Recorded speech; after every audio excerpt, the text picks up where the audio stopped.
Hi, everyone, Economy's mom. 여러분들은 자랑스러운 우리나라가 세계적으로 환호와 극찬을 받을 때 어떠십니까? 나와 관련이 있는 일은 아니지만 뉴스를 보거나 기사를 읽으면 뿌듯함이 느껴지겠죠? 하지만 이런 일에 대해서 잘 새겨듣고 관심을 가지면 우리에게 돈으로도 다가올 수 있습니다. 뿌듯한 이야기 한 가지 해보겠습니다. 지난 6월 22일에 누리호 발사가 성공했습니다. 지금까지 위성 발사체는 어느 나라건 러시아의 기술을 기반으로 사용하고 있었는데요. 우리나라 또한 지난번에 발사 실패한 1차 누리호조차도 러시아와 협력하여 만든 인공위성이었습니다. 우리나라는 우주를 향한 발걸음을 뗀 지 2009년부터 약 13년 정도가 지난 올해 순수 100% 국산의 기술로만 성공을 한 거죠. 인공위성은 우주까지 날아가서 유지를 해야 하는 만큼 엄청난 숫자의 부품들이 들어가는데 인공위성을 쏘아 올리려는 다른 나라에서조차 일부 부품은 수입해 오거나 하는 곳들이 많음에도 불구하고 우리나라의 300개가 넘는 기업이 힘을 합쳐서 만들어낸 결실입니다. 자신들은 이미 반세기도 전에 쏘아 올렸다며 한국의 기술력을 무시하던 일본도 이번 누리호 성공에 많이 놀랐는지 일본이나 중국의 커뮤니티 사이트 검색어 1위도 누리호로 도배되기도 했죠. 그 사실이 믿기지 않는지 한국의 독자적인 개발이 아닌 타국의 간섭이 있었을 거라며 한국을 깎아내리기도 했는데요. 그 이유가 일본이 80년대에 쏘아 올린 인공위성의 엔진이 미국의 델타 로켓을 기반으로 한 엔진을 수입하여 사용했기 때문입니다. 그 이후에도 일본은 인공위성을 쏘아 올리긴 했지만 순수 자국 기술이 아니었기 때문에 조롱의 대상이었던 한국의 순수 100% 개발이라는 것을 믿지 못하는 것이겠죠. 그뿐만이 아닙니다. 페어링 관련부터 해서 모든 소프트웨어, 시스템 쪽 또한 일본은 미국의 기술을 빌려 사용하는 반면 한국은 전부 국내 기업의 기술로만 사용한다는 겁니다.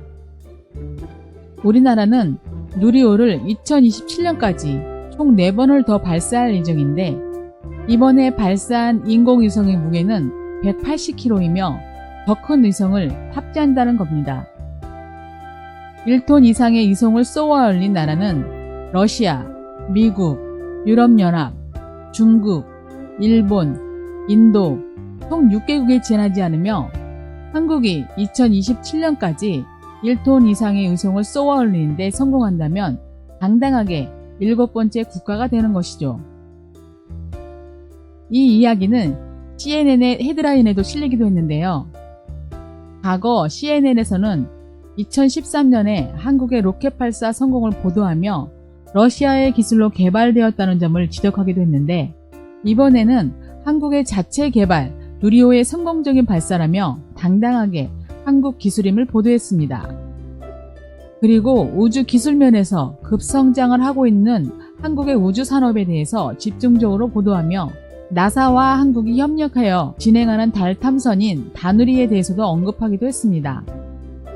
이는 대한민국을 우주 강국이라 인정하고 우리나라의 기술을 주시하기 시작했다는 것이기도 하죠. 누리호가 2027년까지 과연 1톤 이상의 위성을 쏘아 올리는데 성공할 수 있을까요? 저는 충분히 성공할 거라 생각합니다. 누리호의 개발이 12년째입니다. 그 중에 발사한 횟수는 총 2번이었죠. 그런데 첫 번째 발사는 러시아의 기술과 합쳐 발사를 했습니다.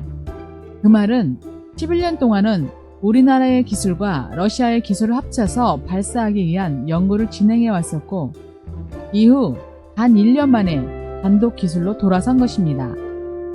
모든 기업들이 엄청난 기술력을 지니고 있지만 그 중에서도 돋보이는 기술력을 가진 기업은 하나에어로스페이스, 한국항공우주, 현대중공업인데요.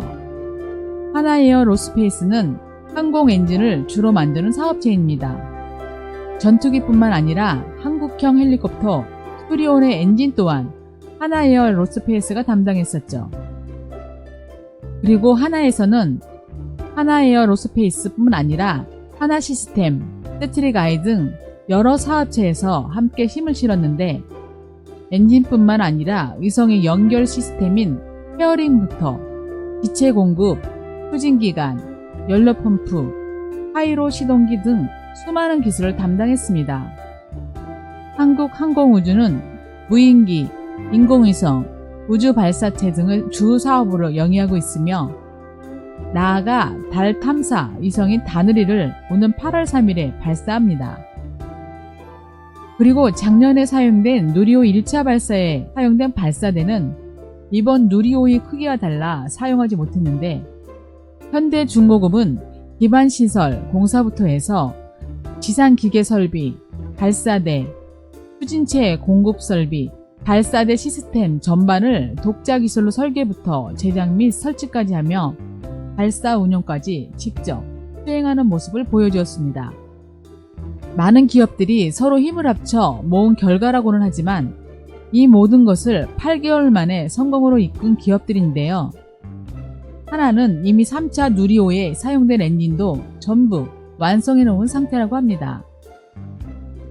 하나의 기술력이 이미 해외의 다른 나라의 엔진 기술력보다 뛰어나다는 뜻이죠. 이런 우주 기술력이 발전하면 우리나라는 과연 어떤 것이 바뀔까요? 일단 인터넷 통신 및 기상 관측, 위치 추적이 원활해질 겁니다. 통신망이 안 터지는 산속에서도 원활해질 것이고 GPS의 기술력 또한 상승될 것이며 이것은 범죄 사고 등을 막는 데에도 사용되겠죠. 우리나라는 5G, 즉 정보통신 기술 구축에 있어서 선도주자를 달리고 있습니다. 그런 와중에 위성으로 구축막을 세계적으로 돌릴 수 있다면 난리가 날 것이고 나아가 상임이사국에도 소속될 수 있을 정도로 엄청난 기술력이라는 겁니다. 우리나라는 비록 출발이 늦어 후진국 소리를 들었을 뿐 기술력은 다른 선진국들보다 뛰어나다는 것을 증명한 것입니다. BBC에서는 2030년에 계획된 한국의 독자적인 달 탐사선에 대해서도 언급하며 우리나라의 기술력을 높게 평가하며 기대감을 드러나기도 했죠. 우리나라는 정보통신, 스크린, 반도체 등 최첨단 산업 분야에서 선진을 자리 잡고 있는 와중에 우주 기술까지 포함하여 우리나라의 기술력이 전 세계에서 각광받고 있습니다. 이런 결과까지의 과정은 정말 쉽지 않았겠지만 세계에서는 찬사와 박수를 보내고 있습니다. 고생하신 모든 분들께 경의를 표하며 대한민국의 더 높은 곳으로 향한 도약을 기원합니다. 마지막으로 이런 엄청난 일에 누구는 인공위성 발사에 성공했구나 정도로 끝나지만 일부 사람은 그로 인해 돈을 벌고 웃고 있을 것입니다. 누구는 주식으로 돈을 벌고 누구는 투자로 돈을 벌어 잔치를 벌이곤 했겠죠. 보통 사람은 이런 일과는 연이 없어 그냥 지나치고는 있었지만 더 이상 남이 잔치가 아닌 우리도 동참하여 즐길 수 있도록 지식을 쌓아야 합니다. 고객이 바로 우리의 이득이 될 수 있도록 말이죠. 주식을 하시는 분이라면 단순히 오른다고 사고 내린다고 파는 것이 아니라 이런 기업들을 언제 사고 팔 수 있는지 그런 기술을 머릿속에 항상 지니고 있어야 합니다.